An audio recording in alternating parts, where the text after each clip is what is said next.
What's up, C.O.L? This your man, C. Mill. C from the D coming at you there, everything that's real. Today is a lovely day. Today is wonderful. Today is magnificent. It is Monday. Starting off with the second day of the work week. It's your man, C. Mill, C from the D. Glad to be here with you.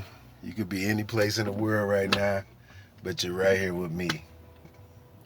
I appreciate that. Today, I would like to talk to you about something that's very special. And this something that's very special is called the third awakening from your narcissist, the third awakening from the narcissist. Um, Now, just a quick recap.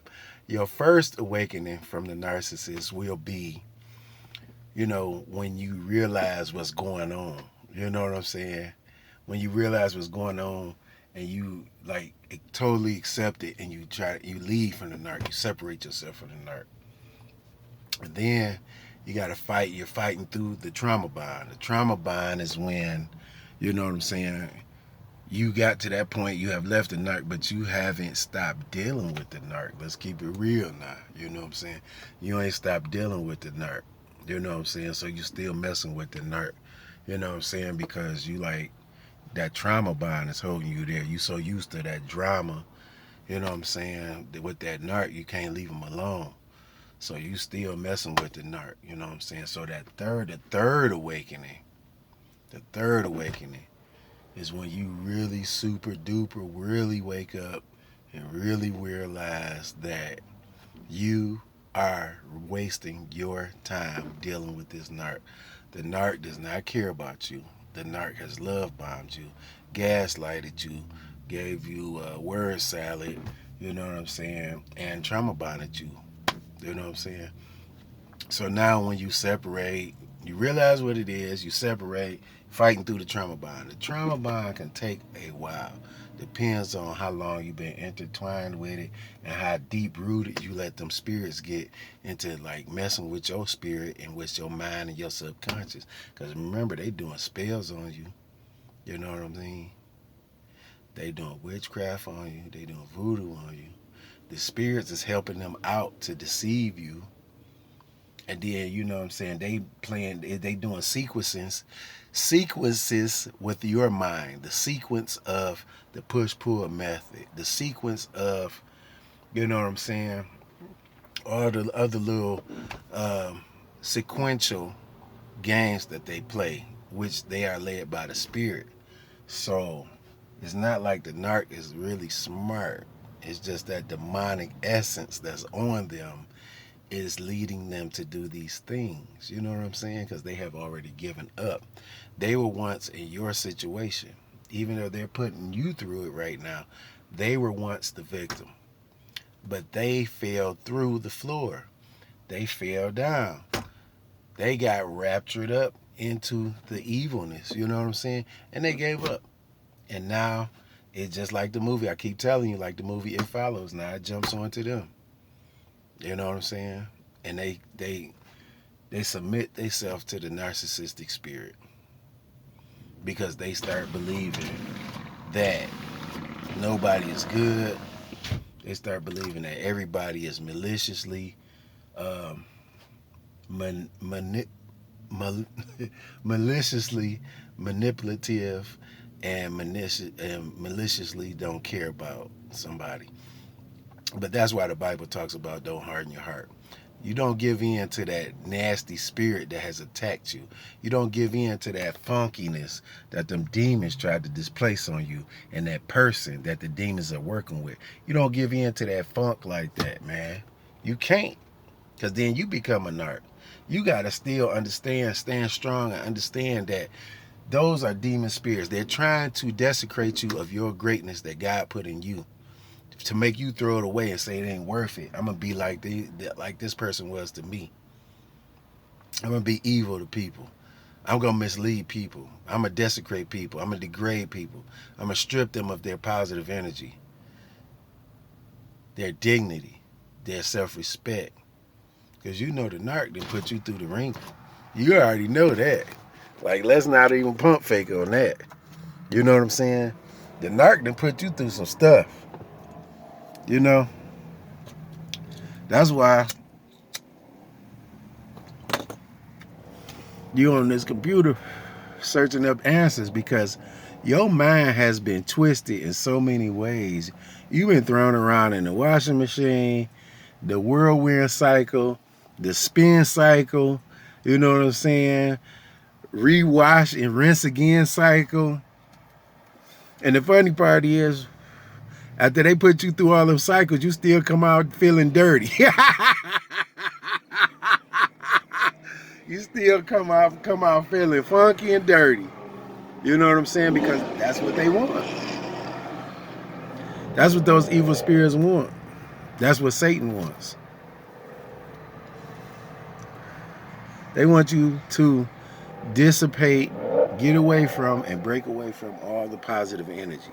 They want you to get away from that love is real. They want you to get away from that self-love is real, self-validation is real, and positive energy is real. They want you to get away from all of that. They really, really want you to like really hate yourself, really, basically, and look at yourself as not being worthy, because that's how they feel. They live in fear. They live in self-doubt.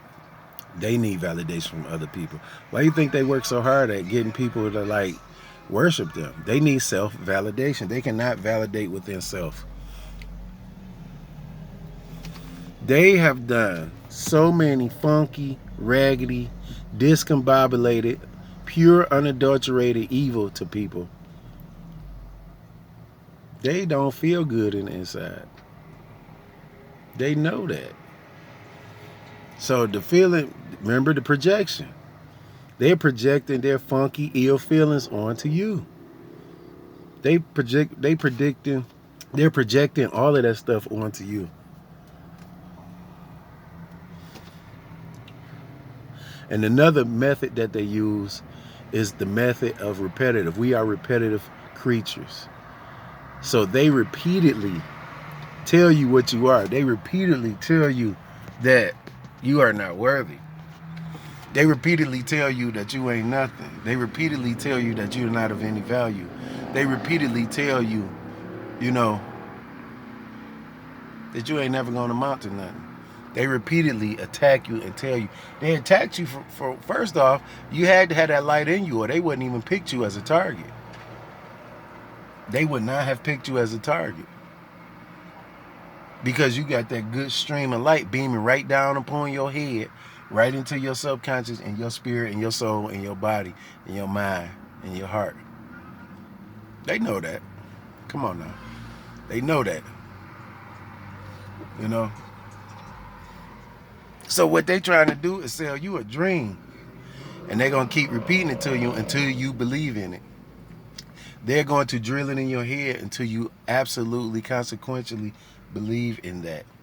And if you keep telling somebody something, we already know that with the world of psychology, if they're weak-minded or fall weak, you don't even have to be weak-minded. You could just fall weak for a season. And them spirits going to jump in you, because you'll start believing it. You'll start believing it. That's why they say you achieve what you believe. So the demons know this. These demons been here before you was even born, for your parents was even born. So if it's anything such as knowing how to manipulate men, those demons have PhDs and doctorate degrees in it. Believe you me. So yeah, you're going to go through the stages. But you have to get to that third awakening. That third awakening from the narcissist is when you really realize, undoubtedly, without a doubt, first off, that you are valuable. Second off, that you can self-validate yourself through Jesus Christ, Jehovah Jireh, the Holy Spirit, the Holy Trinity, the angels, the 7 spirits of God, and the 24 elders that sit behind. You can validate yourself. You don't need nobody to validate you. You're not really growing if you're not losing friends. Let me share that with you too. If you're not losing people, you're not growing. You're not growing because you're falling into the zombie apocalypse like type of theme and era where you following suit with everybody else. So that way nobody would dislike you or nobody would think you're different or you can't differentiate from the other people because you're following suit. You're in the zombie zone. You know what I'm saying? As long as you stay in the zombie zone and follow suit, the narcissist ain't gonna attack you like that. First off, you got to be a child of the light. You got to be a C.O.L member for them to attack you. And there's so many other people that C.O.L members without even knowing it. That's why I tell you to hit the like button and hit the share button and share this video with others. Because people, we need to all get everybody on a huge awakening, a collective community awakening. Because the narcissists ain't nothing. They live in fear. They are inferior to you only because they do not walk in the light of God. They do not walk in love. They do not walk in self-validation. They do not walk in self-care. They do not walk in virtues. They do not walk in self-dignity. They do not walk in a healthy pride. And when I say healthy pride, understanding and knowing that you will make mistakes. Life is about mistakes.